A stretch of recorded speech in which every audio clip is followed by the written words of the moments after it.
প্রতি শুক্রবার জুমার শেষে গরুর মাংস ও ডাল দিয়ে এলাকার অসহায় মানুষদের ভাত খাওয়ান প্রবাসী শফিকুল। 2.5 মাস আগে মাত্র 50 জনের খাবারের আয়োজন দিয়ে শুরু হয়েছিল এই উদ্যোগ। এরপর লোক সংখ্যা বৃদ্ধি পাওয়ায় বর্তমানে শতাধিক লোকের খাবারের আয়োজন করা হয় প্রতি শুক্রবার।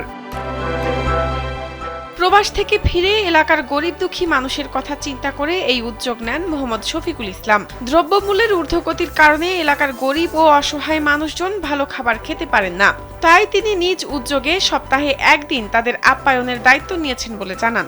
শফিকুল জানান, কখনো সামর্থ্য হলে গরিব দুঃখীদের জন্য কিছু করবেন বলে ইচ্ছা ছিল তার। জীবন অবাক না করলে কে করবে? 28% মিল্ক ফ্যাটের অবাক করার সাথে ফ্রেশ মিল্ক পাউডার। জীবন অবাক করুক প্রতিদিন।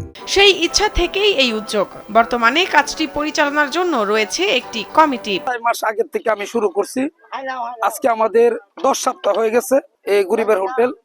আমাদের এই উদ্দেশ্য কোনো মূলত হলে আমার আগে থেকে পরিকল্পনা ছিল, আমার যদি আল্লাহ সামর্থ্য দেয় আমি একটা গরিব অসহায় মানুষের জন্য এই খাওয়ানোর ব্যবস্থা। কিশোরগঞ্জের ভৈরব উপজেলার শিমুলকান্দি ইউনিয়নের চাঁদপুর গ্রামের বাসিন্দা শফিকুল ইসলাম ভবিষ্যতে সমাজের অসহায় মানুষের জন্য আরো অবদান রাখতে চান তিনি।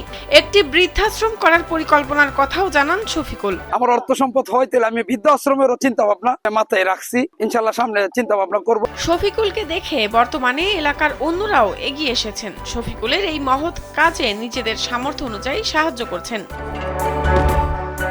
সপ্তাহে একদিন তৃপ্তি সহকারে খেতে পেরে খুশি এলাকার অসহায় লোকজন।